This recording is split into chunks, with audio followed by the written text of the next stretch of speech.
তাড়াতাড়ি 501 টাকা দক্ষিণা দেন, দিয়ে যান। নেক্সট। এই শফিক, খামোশ।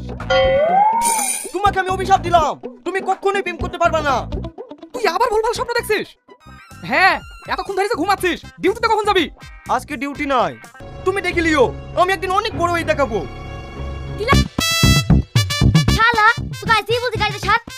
শালা এত কি বল, গাড়িতে ছাড়তে পারে না। যেই দিন এই গাড়িতে চললাম সেই দিন গাড়ি ঠেলে বাড়ি আসতে হয়। শালা তোর এই স্বপ্ন জীবনে পূরণ হবে না।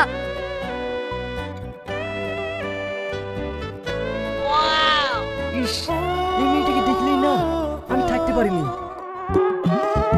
এই বিশু, বিশু না, ওর বাবা বিদেশে বিজনেস করে, পুরো বিশাল বড় লোক। তোর আমার মতো হাজার লোকরা কাজ করায়। ওর বাবা বড় লোক হয়েছে তো কি হয়েছে, তাই বলে কি ওর মেয়ের বিয়ে দেবে না? হ্যাঁ দিবে, সেরকম কোটি কোটি ছেলে পালিয়ে দিবে। সেই কোটিপতি যদি আমি হই?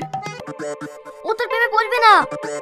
আমি তোকে কথা দিচ্ছি, ও আমার প্রেমেও পড়বে, হাবুডুবুও খাবে, তুই শুধু আমার সাথে থাকবি। তোমরা একটু দাঁড়াও, স্যার এসেছেন, স্যারকে আগে দিয়ে দিই, তারপর তোমাদেরকে দিচ্ছি। স্যার, এখানে স্যার কে? দেখতে পাচ্ছ না ওখানে দাঁড়িয়ে আছে? দেখি তো একটা ভিখারি লাগছে। ওইসব হবে না, আমাদেরকে আগে দেন। তুমি কাকে কি বলছো জানো? উনি হলেন সিঙ্গাপুরের সবথেকে বড় কোম্পানির মালিক, যার টাকা পয়সা কোনো শেষ নেই, আর তোমরা ওকে ভিখারি বলছো? কি? আপনাকে আমি বললাম আমার একটা স্টলে হবে না, 5-6টা স্টল লাগবে।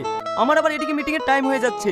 তুমি এক কাজ করো, ওনাকে টাকাটা দিয়ে যাও, বাচ্চাগুলো এসে খেয়ে যাবে। Okay sir. আর হ্যাঁ, আমার তরফ থেকে ওনাকে কিছু টিপস দিয়ে দিও। স্যার আমি না জানি আপনাকে অনেক কিছু বলে ফেলেছি, আপনি কিছু মনে করবেন না প্লিজ। না না, আমি কিছু মনে করিনি। তো হ্যাঁ, টাকা লাগবে সেটাও আমি জানি, ওনাকে 15 কোটি টাকা দিয়ে দেন। আর ওখানে যে আমি গরিবদের বস্তি তৈরি করার জন্য টাকা দেবো বলেছিলাম, আমার লকার থেকে 20 কোটি টাকা বের করে ওনাদের দিয়ে দিন। কিছু মনে করবেন না, আমার কোম্পানি থেকে একটা ফোন এসেছিল। কিছু মনে করিনি, আপনি তো খুব ব্যস্ত মানুষ। ফোন নাম্বারটা পাওয়া যাবে? কেন? না মানে একটু। আচ্ছা ঠিক আছে, টোকেন।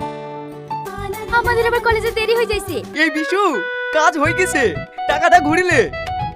দেন, বালবাড়ি টাকাটা ঘুরি দেন। মানে হ্যাঁ, আপনার সাথে তো 200 টাকাই মিট হয়েছিল। এতক্ষণ না বানি বানি মিথ্যা কথা বললাম, আবার সিঙ্গাপুরে কোটিপতি বানাইলাম, এর খরচ মাত্র 200 টাকা। এই নাও তোমাদের টাকা। ম্যাডাম কি বলছি ভাই, তুমি এরকম কাজ করো না।